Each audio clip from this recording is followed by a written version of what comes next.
అమ్మా నాన్నకు భక్తితో మొక్కి ఆనందంతో ఎలుకను ఎక్కి ఇంట బయట పూజలు పొందగా ఈశ్వర పుత్రుడు వచ్చిండు. ఉండ్రాళ్ళు సిద్ధం చేద్దాం, ఊరందరినీ ఆహ్వానిద్దాం, ఋషులు మునులు సంతసించగా ఎదలో గణపతి పూజలు చేద్దాం.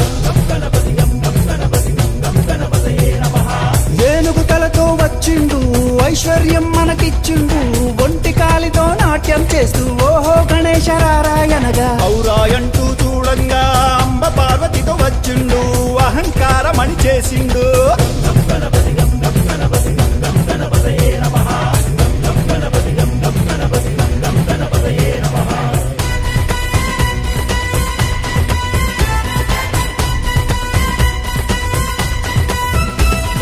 కడుపారా పాయసమే త్రాగి ఖర్జూర పండ్లను మెచ్చిండు, గట్టి పరుకుంచి గుంజీలు తీస్తే ఘనంగా దీవెనలిచ్చిండు, జ్ఞానమందరికి ఇచ్చిండు.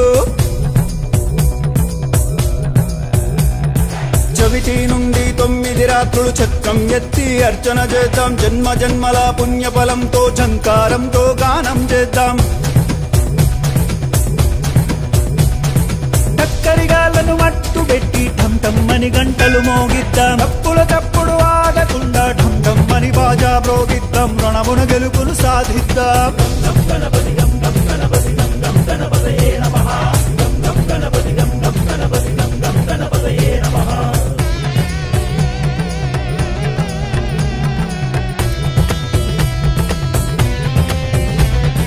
తమ్ములు చెల్లెలు సంబరమ్మతో థకిట థకిటమని నాట్యం చేస్తే దండాల దండలు వేద్దాం, ధర్మాన్నే కాపాడుకుందాం.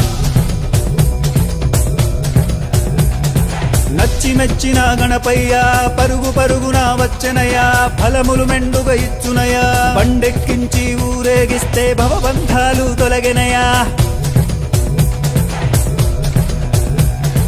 మనసారా గణపతిని వేళంగా యమ బాధలు బాపెను చూడంగా, రమ్మంటూ గొంతెత్తి పాడరా లంబోదరలకు వికరా. వరుసగా భజనలు చేసి శరణంటూ గణపతి చేరి సకల లోకాలాధిపతిని షణ్ముఖనాథుని సోదరుని హరుడి పుత్రుడు గణపతి బొప్పను క్షమించమంటూ మొక్కుదాం, రై రై మలి సాగనంపుదాం.